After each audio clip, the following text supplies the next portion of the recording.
Vamos lá, irmãos. Agora é o capítulo 8. Nós temos 40 minutos, hein? 40 minutos para terminar. Até 9h30.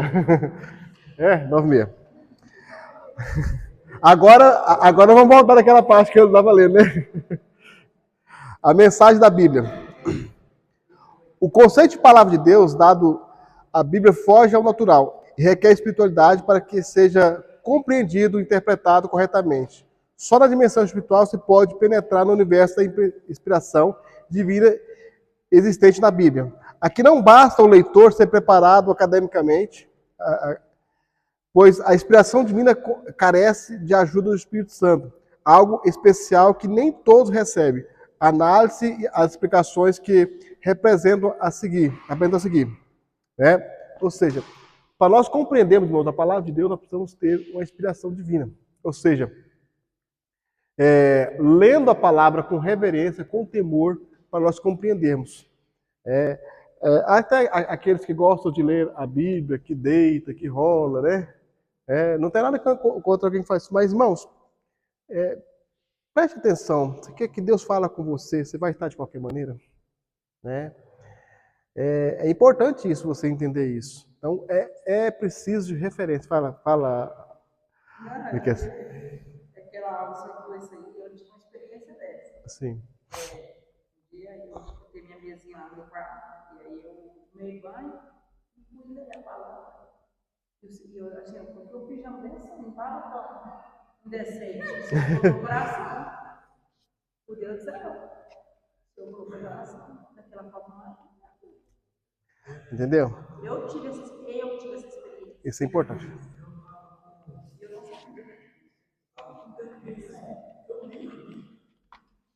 Mas quando o senhor falou assim sobre a gente orar, para ler a Bíblia, antes Isso. de orar, Deus repreender o sono, Deus abrir a nossa mente. Depois quando eu comecei a ler a Bíblia, dava trabalho para não ler 2 capítulos. Eu terminei lendo a Bíblia, tinha 20 capítulos. E não lia. Porque o que acontece? Quando você tem uma reverência, o Espírito Santo vai te ajudar a compreender. Porque na verdade é o seguinte, o adversário, irmão, não quer que você conheça a Bíblia. Ele não quer que você tenha um relacionamento com a palavra de Deus. Né? Quem é o maior interessado que nós conheçamos a palavra dele? O próprio Deus. Né? Então, faça essa experiência, irmãos. Ore, igual o pastor Vanderlei estava falando, ore. Tire um tempo de oração antes de você ler a palavra de Deus, aí você leia. E depois que você ler, vá para a oração também, tire um período de oração. Agradeça a Deus pelo momento que você teve ali. Tem algum texto que você não está compreendendo? Ore a Deus, pede inspiração de Deus. O que Tiago diz? Aquele que tem falta de sabedoria, peça a Deus, que dá a cada um e não vai lançar em rosto, irmãos. Né? É importante você ter isso no seu coração. Peça discernimento da palavra de Deus. Alguma coisa que você não vai entender, né? Peça discernimento, que ele vai te ajudar. Né? Vamos lá, 8.1. A inspiração divina. A Bíblia é um livro todo espiritual, divino, não dependeu da intelectualidade dos seus escritores, embora tenha se utilizado dela. Todos os conceitos são produtos da mente de Deus. Nenhum homem, mesmo o mais sábio e inteligente do mundo, muito mais que Albert Einstein, que conseguiu utilizar 9% da capacidade do seu cérebro, o homem mais inteligente do mundo, teria condição de escrever a Bíblia com a natureza que ela tem intervenção direta de Deus e em seu trabalho. Inspiração em teologia se refere à influência direta do Espírito Santo na vida e trabalho dos 40 escritores da Bíblia, capacitando-os para receber e transmitir as mensagens de Deus sem erros. Não faz diferença foi por revelação, pesquisa ou didato. O que importa, na verdade, é que o Senhor coordenou e elaborou coordenou a elaboração das escrituras sagradas. Isso não acontece nas traduções que são produtos de intelectualidade e dedicação humana. Não se diz corretamente que fulano estava inspirado quando traduzia, pregava, ensinava, cantava, mas que traduzia, pregava, ensinava ou cantava uma mensagem inspirada. A palavra de Deus, escrever sobre a inspiração divina é falar de mensagem inspirada, são duas tarefas distintas e todo cristão precisa ter este cuidado. Ou seja, irmãos, pregar na forma mecânica, há muitos pregadores de forma mecânica. Falar de forma mecânica é fácil, né? Usar o intelecto, usar, por exemplo, o cultismo hoje, né? É fácil. Agora, pregar e falar e ensinar, inspirado por Deus, faz toda a diferença. Assim como a palavra foi inspirada, nós podemos também movermos inspirado pelo Espírito Santo de Deus. Porque sem ele, sem a graça dele, irmãos, nós não vamos conseguir transmitir essa palavra com eficácia, né? Então, o primeiro ponto é o quê? Conhecer a palavra. Conhecer tudo a respeito da palavra, né? E conhecer de que forma? Com reverência. Né? A reverência, irmãos, ela precisa estar em primeiro lugar para conhecer a palavra. Porque a palavra não será guardada em nós se não tivermos reverência. Se eu não respeitar ela, se eu não honrar ela. E é no todo. Ah, porque o Antigo Testamento... Irmãos, nós estamos aprendendo aqui o quê?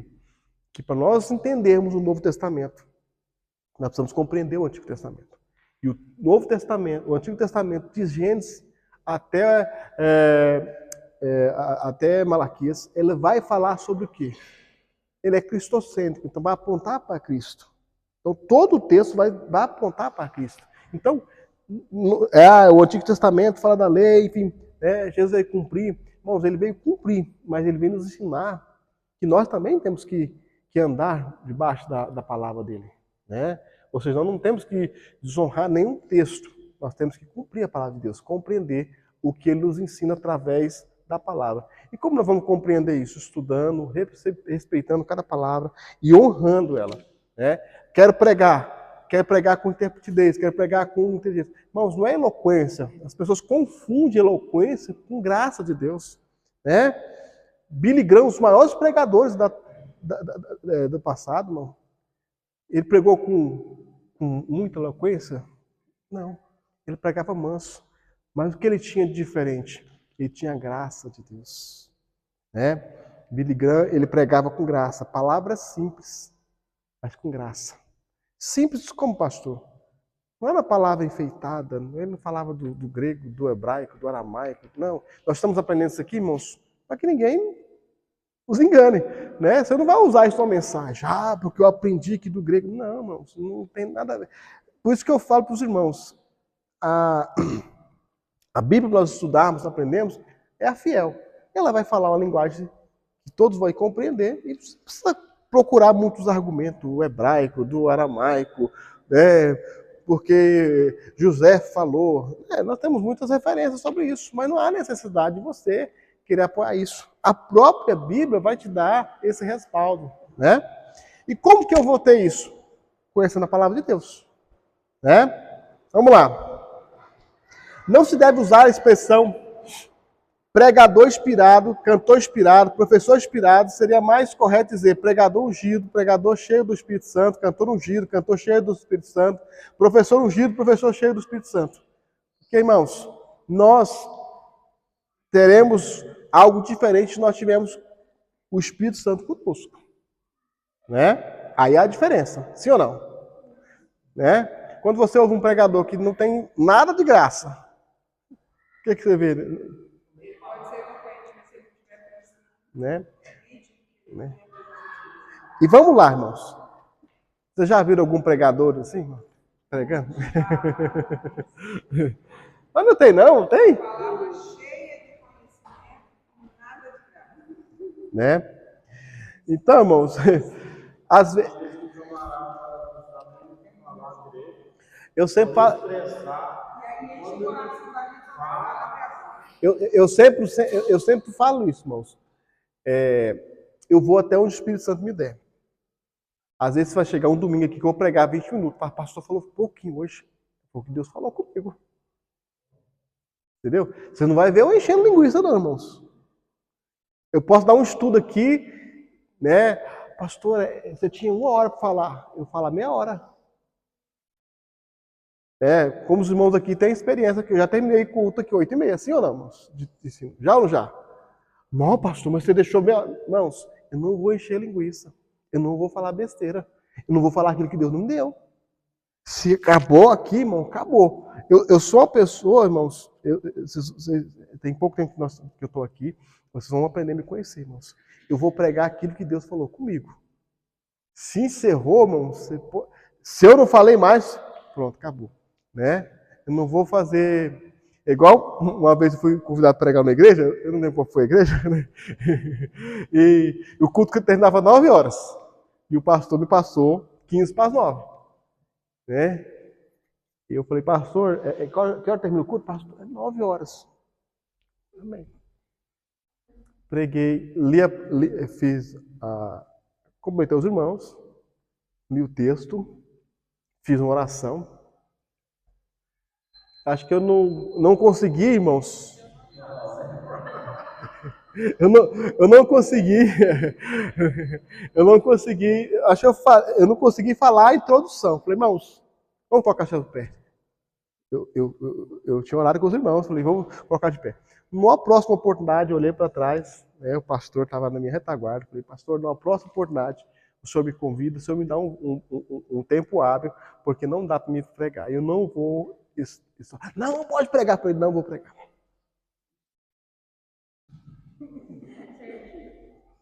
Né? Ele, não, pastor, você... Eu falei, não, pastor, na outra oportunidade eu prego a mensagem toda, vai ficar para trás. Orei e fui embora. Mas, pastor, eu tenho um compromisso. Falei para o senhor que eu tinha um compromisso depois da mensagem. Eu me preparei para falar 40 minutos dentro de um tempo hábil. Eu não vou estourar o horário, os irmãos vão embora, vai largar eu sozinho aqui, né? Talvez que não fosse, mas, irmãos, a gente tem que ter essa ética, né? Eu sempre falo para os irmãos, todos os irmãos, tenha ética, irmãos. Tenha ética, né? Você foi convidado para pregar, pergunte o pastor, né? Aí eu tive pregando em outra igreja. Olha a diferença, irmãos. Eu fui pregar num culto de ceia, né? Nosso ministério no Caçu.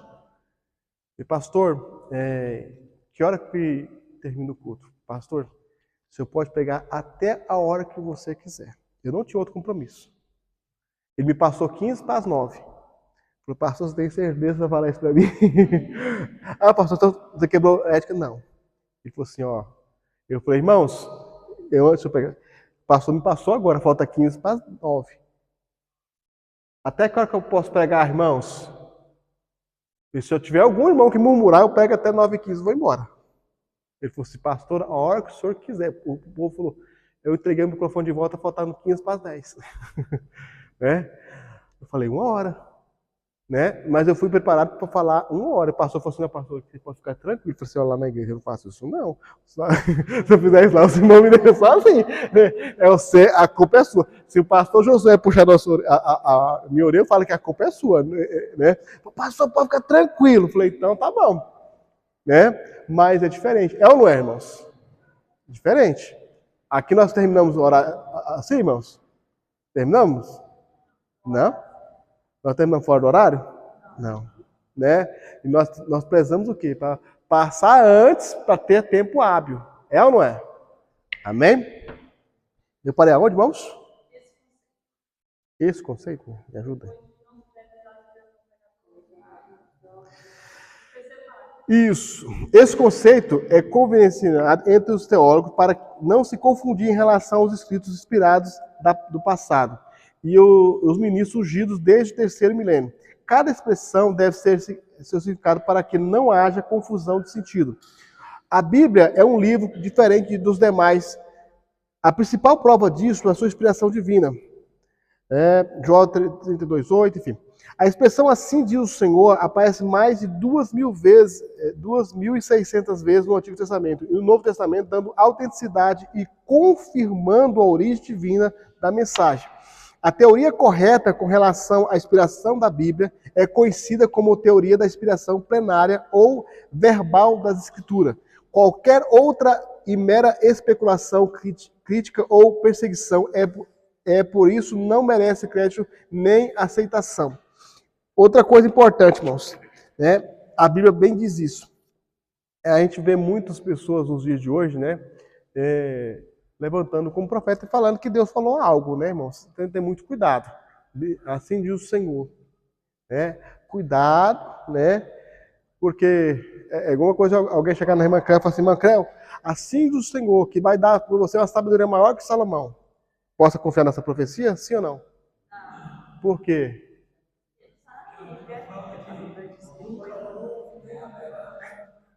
É isso aí, irmãos. Esse é o conceito, né?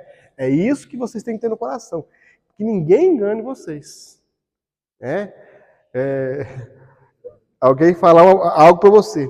É igual, por exemplo, alguém querer comparar Salomão com Jesus. Né? Já houve comparação? Já. Ah, porque a Bíblia está errada.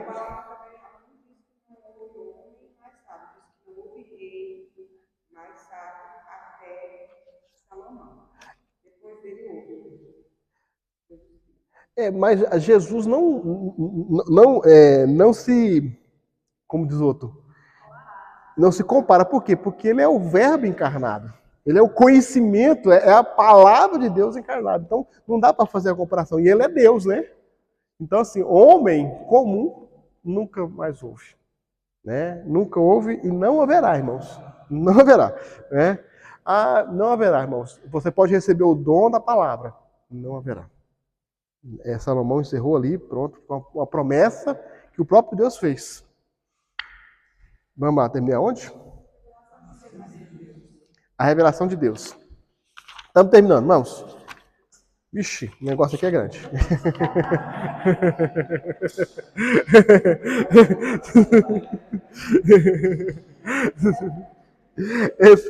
Nós estamos terminando hoje, vamos terminar a próxima aula. Revelações de Deus. É o ato de Deus mostrar ao homem alguma mensagem ou fato desconhecido, o que por si mesmo nunca poderia saber, seja em relação à escrita da Bíblia, a fatos do passado, presente ou do futuro, ou ainda relacionado à vida em qualquer sentido. Tudo que Deus mostra diretamente ao homem é revelação. Porém, é necessário se ter cuidado para não confundir sentimentos pessoais ou imaginações com revelação de Deus.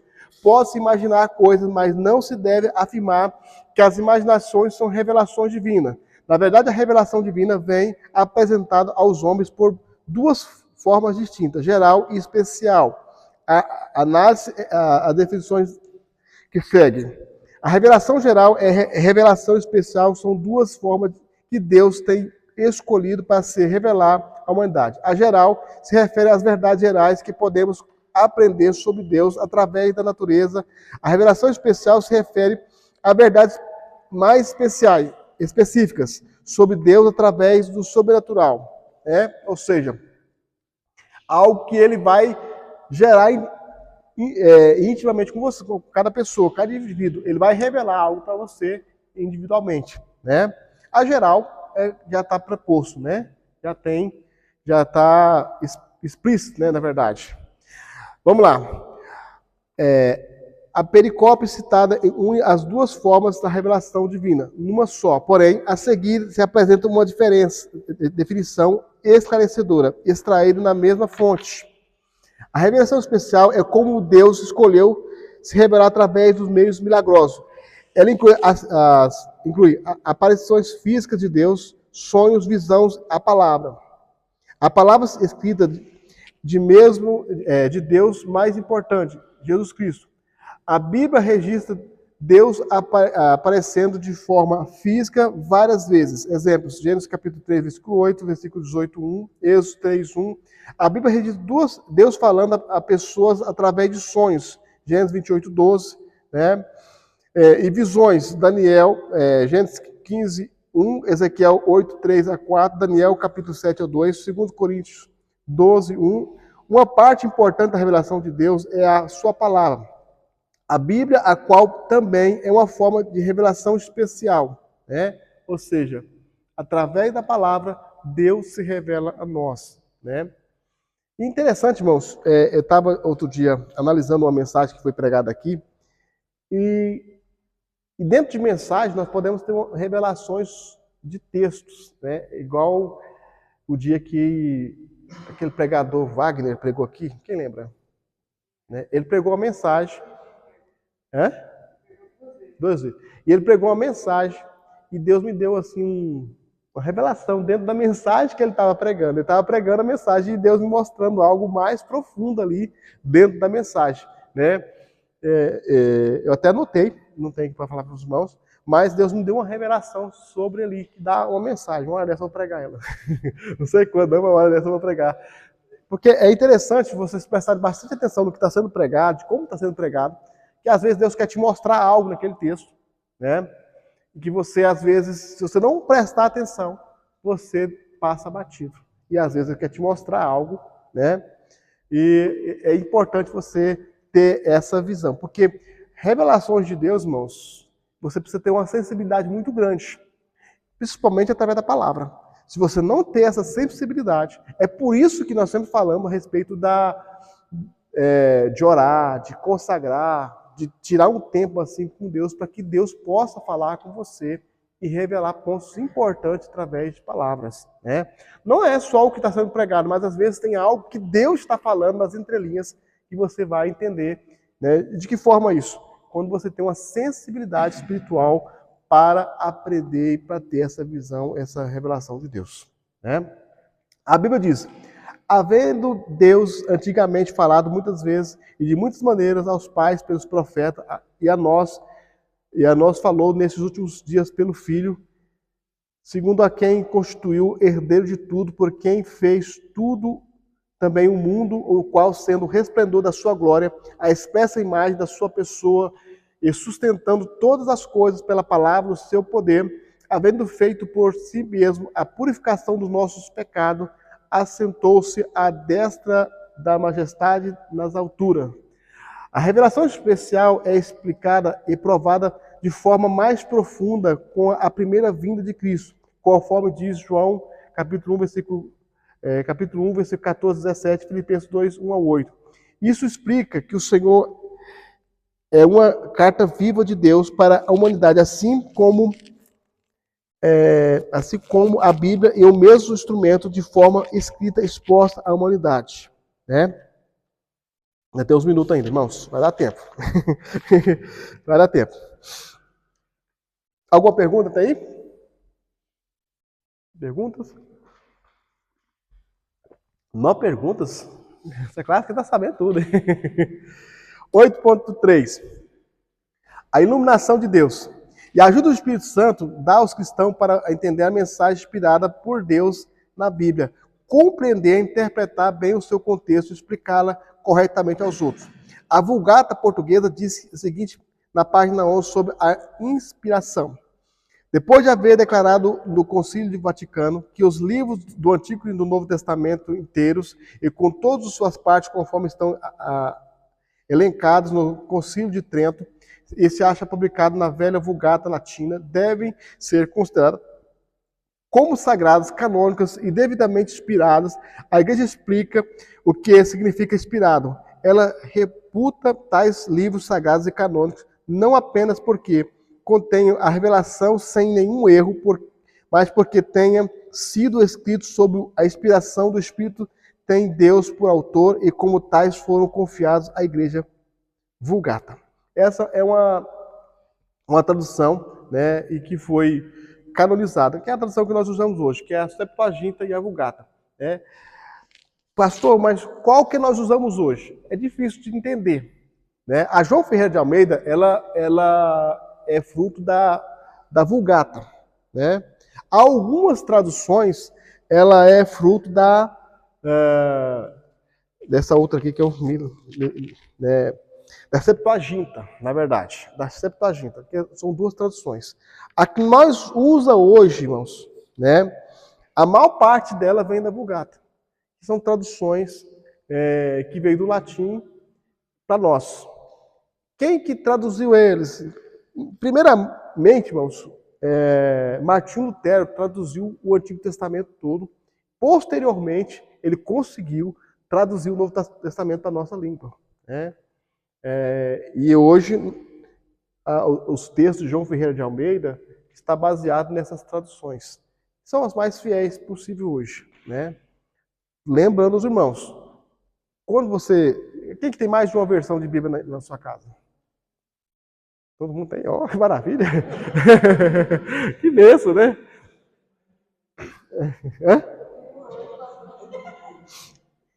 Olha, tem um aplicativo, até passei por a Bíblia Sagrada, eu não lembro, depois se os irmãos quiserem, eu vou colocar lá no coisa. É um aplicativo. Ele tem as mais completas traduções. Depois vocês dão uma comparada, vocês pegam textos e comparam para vocês verem, né?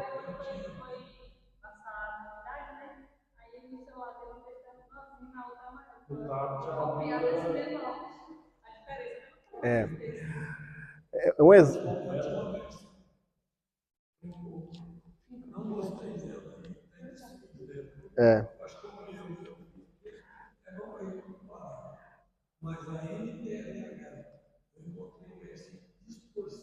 Exatamente.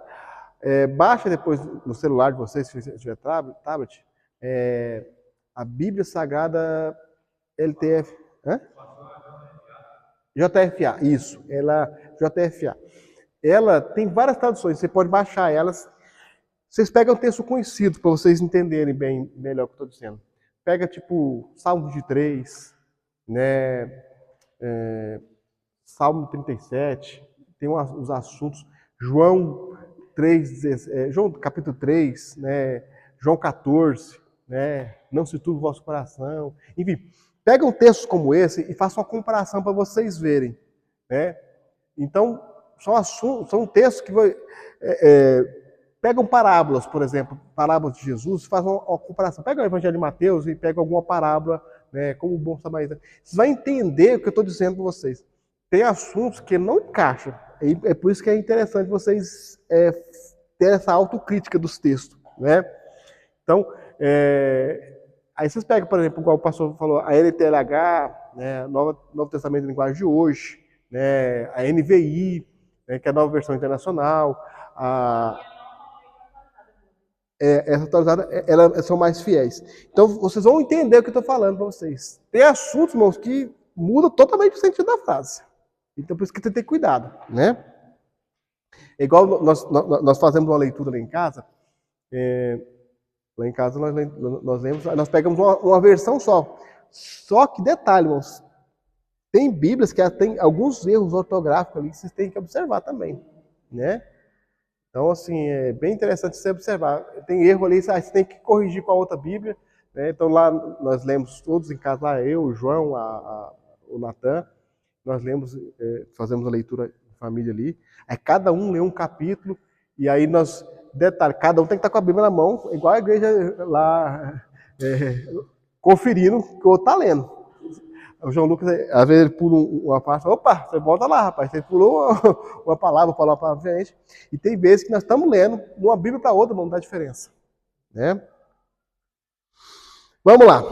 A expressão conforme estão elencados no Concílio de Trento inclui os livros apócrifos inseridos no Antigo Testamento pelos católicos. Naquele ano, como se fossem inspirados por Deus, mas não são. Os judeus de todas as igrejas evangélicas rejeitam esta afirmação por julgarem incorreta a luz do canon sagrado encerrado em 397, né? Lembrando, irmãos, a Bíblia oficial, que tem 66 livros, ela se encerrou no ano de 397 depois de Cristo, né? Houve um concílio depois, né, o Concílio de Trento, que tentou inserir, né, por causa da Igreja Católica, mas na verdade a Igreja Romana, né, que fez essa bagunça toda lá e colocou os livros apócrifos, enfim. que difere da nossa. Isso para poder eles apoiarem os erros que Lutero pregou lá na igreja de... quem lembra o nome da igreja lá que ele pregou as teses? Os erros de... Isso. Tá quase saindo. O que foi, Rogério? Você tá olhando pro relógio ali, Rogério? Tá acabando. Né? Lembrou? Não. Vamos lá. O judeu de todas as igrejas evangélicas rejeita essa afirmação por julgarem na incorreta luz do canon sagrado encerrado em 397 d.C. Portanto, a inclusão daqueles 7 livros escritos no período do silêncio de Deus, nós já falamos sobre isso, parece mais uma reação dos romanos contra a reforma protestante do que a canonização dos livros seculares. O Antigo Testamento original e a Bíblia hebraica dos judeus, a qual não contém os referidos livros, cuja inserção no meio dos livros sagrados foi uma atitude arbitrária de homens sem o devido temor a Deus. Confira Apocalipse capítulo 22, versículos 18 e 19. Os apócrifos não são citados nenhuma vez no Novo Testamento, que prova que não tiveram aprovação de Jesus nem dos seus apóstolos. Né? Então, queridos, esse pseudo-canon que eles fizeram lá, que na verdade não foi canon, né? Na verdade não foi um canon real, foi um canon político, um canon arbitrário, um canon que na verdade foi prejuízo para a igreja até nos dias de hoje, né? Porque daí derivou a igreja que se desviou, que a igreja católica, na verdade a igreja romana, né? Que vamos aprender no passado o que é a igreja que é? Igreja católica, apostólica, romana. Então, e nós somos o que, irmãos? De Cristo. Aí, agora vocês lembraram. Se alguém falar para você, nós somos católicos, nós também somos. Que isso, pastor? Não fazemos da igreja católica. Não, irmãos. Católico fala do canon, o canon da escritura, né? É porque, na verdade, os que se dizem católicos, na verdade, não conhecem o que realmente é, né? Porque quando se fala da religião, fala-se do catolicismo romano, né? Eles têm nós como protestantes, porque, na verdade, né, nós somos os pseudos protestantes por conta de quê? Nós não aceitamos essa indulgência sobre a igreja, né? Foi. Mas a igreja de Martim Lutero, não sei se os irmãos sabem, o ano retrasado, eles voltaram atrás, você sabia disso? Eles foram até Roma pedir perdão ao Papa pelos atos de Lutero. Olha só que coisa terrível, né? A igreja luterana fez isso, irmão. Na verdade, é uma preparação para o anticristo, né? Eles querem... Os irmãos sabem, já foi construído o templo unicista, né? Quem sabia dessa informação? Já foi construído o templo chamado Templo Unicista. Onde vai funcionar um local onde todas as igrejas podem ter os seus cultos. É uma igreja que é o que está citado na Bíblia, que é a igreja única, né? A união de todas as religiões. Universal. Então foi feito esse tempo, né? Isso é bíblico, irmãos. Isso é cumprimento de profecias. Amém? Irmãos, vai ficar bem corrido, nós terminamos, né? Faltam 8 minutos. Nós vamos parar aqui no 8.4. Harmonia e unidade da escritura, tá bom? Anote aí, 8.4. Nós vamos encerrar. E na próxima segunda-feira, se Deus assim nos permitir, nós vamos estar lendo. Aí, irmãos, vocês podem estudar o capítulo 9 todo, tá? Porque o capítulo 9 nós não vamos conseguir falar numa aula só, porque ele é bem extenso, né?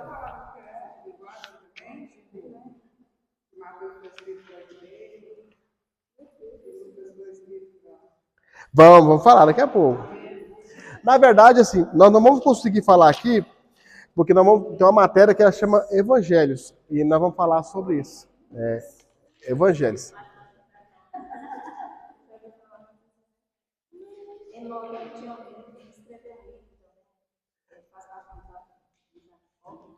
Sim, os apócrifos.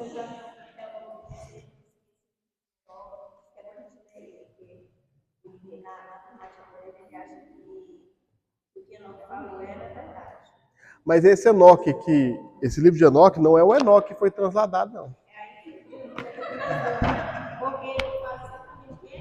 Não. Não. É o Enoque da descendência de Cã.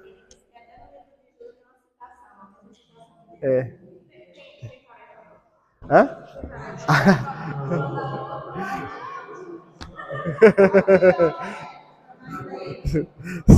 Vocês podem responder toda essa coisa. Hoje eu vou passar tarefa para vocês, não, viu? Hã?